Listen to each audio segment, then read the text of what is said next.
नमस्कार दोस्तों, आप सभी का स्वागत है।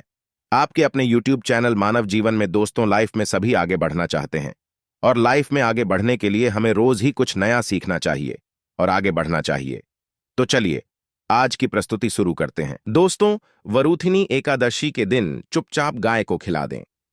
यह एक छोटी सी चीज, उससे पहले दोस्तों जान लेते हैं वरुथिनी एकादशी के बारे में। सूर्य जब एक राशि से दूसरी राशि में प्रवेश करते हैं तो ज्योतिष में इस घटना को राशि परिवर्तन या किस्मत चमकाने वाली घटना कहते हैं। हर महीने एकादशी का पर्व आता है, लेकिन वैशाख महीने में आने वाली वरुथिनी एकादशी सबसे ज्यादा महत्वपूर्ण होती है। इस दिन सूर्य धनु राशि के निकट कर कुंभ राशि में प्रवेश करता है। आइए जानते हैं साल 2024 में वरुथिनी एकादशी कब है। स्नान दान मुहूर्त महत्व। साल 2024 में वरुथिनी एकादशी 4 मई 2024 को मनाई जाएगी। इस दिन पवित्र नदी में स्नान के बाद सूर्य पूजा करने वालों को आरोग्य, धन, सुख, समृद्धि और अक्षय पुण्य की प्राप्ति होती है। कहते हैं इस दिन गुण, अन्न, वस्त्र, काला तिल आदि का दान करने वालों को मोक्ष की प्राप्ति होती है। इस एकादशी से धरती पर अच्छे दिनों की शुरुआत मानी जाती है। सूर्य के उत्तरायण से देवताओं के दिन का आरंभ होता है। धार्मिक मान्यताओं के अनुसार एकादशी के दिन स्वर्ग का दरवाजा खुल जाता है, इसलिए इस दिन किया गया दान पुण्य अन्य दिनों में किए गए दान पुण्य से अधिक फलदायी होता है। वास्तव में 4 मई एकादशी के दिन अगर आप यह उपाय कर लेते हो तो यकीनन आप पर मां लक्ष्मी की कृपा होगी और धनवान बन जाओ। आप धनवान न बने तो मुझे बताना दोस्तों, बस जो उपाय आपको बताया जाए वह उपाय कर लेना। चलिए जानते हैं। एकादशी के दिन चुपचाप गाय को खिला दें। यह एक छोटी सी चीज, रोडपति भी होंगे, करोड़पति मिलेंगे। सभी संकट और कष्टों से मुक्ति, मृत्युदंड, पितृदोष तुरंत होगा खत्म। पूरे साल आपके भरे रहेंगे। अन्न धन के भंडार, यूं कहें कि आपकी 7 पुश्तें तक करेंगे। रुपयों पैसों पर राज दोस्तों, 7 पीढ़ियों तक बैंक बैलेंस बढ़ता चला जाएगा। सभी भी दुख, दर्द, संकट, कष्ट है वह दूर हो जाएंगे और सभी सुख आपके कदमों में आ जाएंगे। सभी सुख आपके कदम चूमेगी। यदि आप यह एक छोटी और खास चीज चुपचाप गाय को खिला देते हैं तो तत्काल गरीबी आपके जीवन से खत्म हो जाएगी। यूं कहें व्यक्ति रंग से राजा बन जाता है और 33 कोटि देवी देवताओं को धारण करने वाले गौमाता की भी कृपा व्यक्ति पर आजीवन बरसती है। व्यक्ति के घर में कभी भी आनंद, अन्न, वस्त्र कम नहीं होती है। धन के भंडार व्यक्ति के घर में भरे रहते हैं। व्यक्ति के जीवन से तत्काल गरीबी खत्म हो जाती है। तो दोस्तों, कौन कौन से वे गाय से जुड़े खास और महत्वपूर्ण उपाय हैं जिन्हें यदि आप एकादशी के दिन कर लेते हैं तो दोस्तों यकीन मानिए आपके घर में अन्न धन के भंडार सदैव भरे रहेंगे। जो भी जीवन के दुख, दर्द, संकट, कष्ट है वह सभी दूर हो जाएंगे। इस वीडियो में हम आपको उसी एक खास और महत्वपूर्ण चीज के बारे में बताएंगे, क्योंकि आपको एकादशी के दिन गाय को जरूर खिलानी है। तो दोस्तों, अपने फायदे के लिए पूरा वीडियो देखना। दोस्तों, हमारे प्राचीन धर्म ग्रंथों में गाय को एक अत्यंत महत्वपूर्ण और पवित्र पशु माना जाता है। शास्त्रों में गाय को माता कहा गया है और समस्त देवी देवता इनका पूजन करते हैं। गौ माता के शरीर में 33 कोटि देवी देवताओं का निवास होता है। गाय एक अत्यंत पवित्र, निर्मल, शांत, निष्पाप जीव है। ऋग्वेद में इसे संसार का पालन पोषण करने वाली कामधेनु माता कहा गया है। इसके दर्शन मात्र से मनुष्य के हजारों पाप नष्ट हो जाते हैं। इसीलिए कभी इस निष्पाप गौ माता पर अत्याचार नहीं करना चाहिए। गाय को कभी मारना नहीं चाहिए और कभी उन्हें कष्ट नहीं देना चाहिए। गाय को मारना शास्त्रों में सबसे बड़ा पाप माना गया है। दोस्तों, भगवान श्री कृष्ण को गायों से विशेष लगाव था। उन्हें गौ माता बहुत अधिक प्रिय थी। श्री कृष्ण के अनुसार गायों की सेवा करना ही सर्वश्रेष्ठ धर्म है। इससे बड़ा पुण्य का कार्य संसार में दूसरा कोई नहीं। कलयुग की भविष्यवाणी करते हुए भगवान श्री कृष्ण कहते हैं कि कलयुग में जब धर्म का लोप हो जाएगा तब मनुष्य गाय की सेवा नहीं करेंगे। मनुष्य केवल दूध के लिए ही गाय को पालेगा। दूध के लिए वह गाय को बहुत कष्ट देगा, जिसके परिणाम स्वरूप कलयुग में पाप और अधम उसके चरम पर होगा। कलयुग के का लक्षण बताते हुए श्री कृष्ण कहते हैं, जब संसार से गायें समाप्त हो जाएंगी तब कलयुग का अंत होगा। जो मनुष्य कलयुग में भी गाय की निस्वार्थ भाव से सेवा करेगा वह सुख समृद्धि प्राप्त करेगा। जो स्त्री रसोई में बनी पहली रोटी गौमाता को खिलाएगी वह सदा सुहागिन और सौभाग्यशाली रहेगी। जो लोग अपने घर में गाय से प्राप्त पंचगव्य को भर में रखेगा, उसके घर में कभी दुख दरिद्रता नहीं आएगी। दोस्तों, हमारे धर्म के सभी शास्त्रों में गाय की सेवा को ही सर्वश्रेष्ठ माना गया है। जो व्यक्ति प्रतिदिन किसी न किसी तरह से गौ माता की सेवा करता है, वह सबसे अधिक पुण्यवान बन जाता है। गांव में तो मनुष्य को गाय की सेवा करने का अवसर प्राप्त होता है, लेकिन शहरों में गाय के दर्शन आसानी से नहीं हो पाते हैं। इसीलिए मनुष्य को गौशाला में जाकर गाय की सेवा करनी चाहिए अथवा गौशाला के लिए दान धर्म करने चाहिए। इसके अलावा आप अपने घर में ही गौ माता की मूर्ति रखकर उनकी पूजा जरूर करें। इससे भी माता कामधेनु का आशीर्वाद प्राप्त होता है। शास्त्रों में गौ माता को मां लक्ष्मी का रूप माना गया है, इसीलिए उनकी पूजा करने से दरिद्रता दूर होती है। प्राचीन काल से ही गौ माता की सेवा और संरक्षण करने की परंपरा चली आ रही है। कई ऋषि मुनि अपनी कुटिया में गायों का पालन करते थे तथा राजा महाराज गायों का दान करते थे। गायों के दान को सबसे बड़ा दान कहा गया है।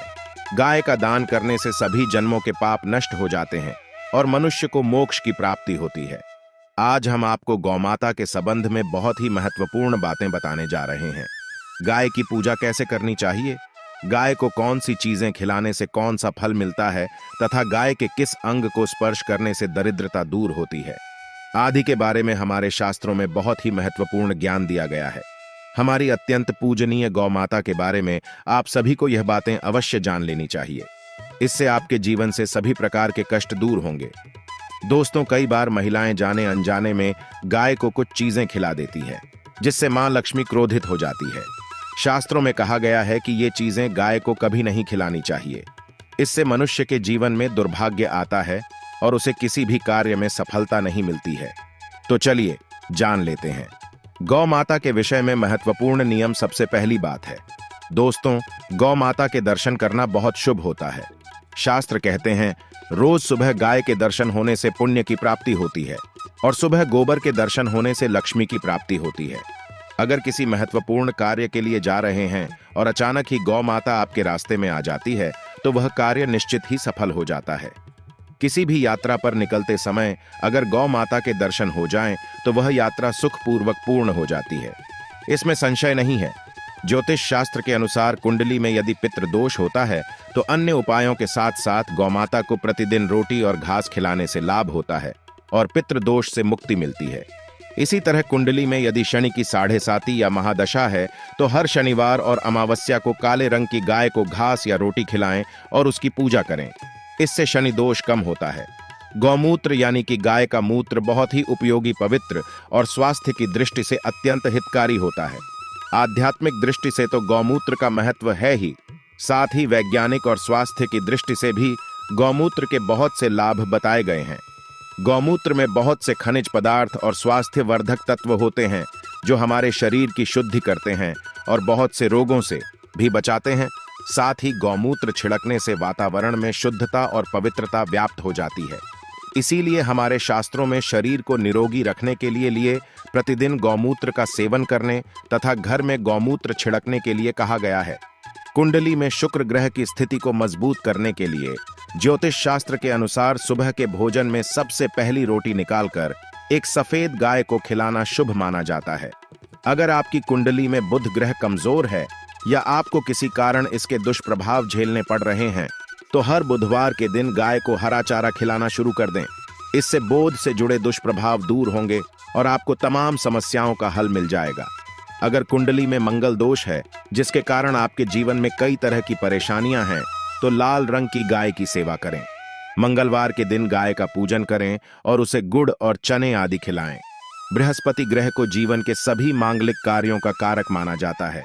ऐसे में अगर किसी व्यक्ति के जीवन में विवाह आदि मांगलिक कार्यों में विघ्न निर्माण हो रहे हैं, तो उन लोगों को कुंडली में बृहस्पति ग्रह की स्थिति को मजबूत करने के लिए रोटी पर गुड़ और चने रखकर गाय को खिला देना चाहिए। इससे आपको शुभ परिणाम प्राप्त होते हैं। अगर घर में अशांत दी है, लड़ाई झगड़े होते रहते हैं, तो घर में सुख शांति बनाए रखने के लिए घर के अंदर गाय के गोबर से बने उपले को जलाना चाहिए और उसका धुआं संपूर्ण घर में फैलाना चाहिए। इससे घर की नकारात्मक ऊर्जा नष्ट होती है और सकारात्मक ऊर्जा में वृद्धि होती है। गाय के दूध, दही, घी, गोबर और गौमूत्र से बनने वाले मिश्रण को पंचगव्य कहते हैं। पंचगव्य को पापनाशक कहा जाता है और हिंदुओं की एक धार्मिक विधि प्रायश्चित करने में इसका उपयोग किया जाता है। पंचगव्य को बनाने वाली सभी वस्तुएं अत्यंत उपयोगी होती हैं, जो स्वास्थ्य के लिए लाभदायक तो है ही, साथ ही औषधीय गुणों से भी भरपूर है। दोस्तों, अगर आपके द्वार पर माता आती है तो उसे बिना रोटी खिलाएं जाने मत देना, नहीं तो आपको दुर्भाग्य का सामना करना पड़ेगा, क्योंकि जिसके द्वार से गाय बिना कुछ प्राप्त किए लौट जाती है, उसके घर से लक्ष्मी भी चली जाती है। प्रत्येक स्त्री को प्रतिदिन गाय के लिए एक रोटी बनानी चाहिए और प्रेम से गौ माता को खिलानी चाहिए। इससे गौ माता का आशीर्वाद प्राप्त होता है और मन की इच्छाएं पूर्ण होती हैं। कुछ लोग गौ माता को बासी भोजन अथवा जूठन खिला देते हैं। ये शास्त्र में पाप माना गया है।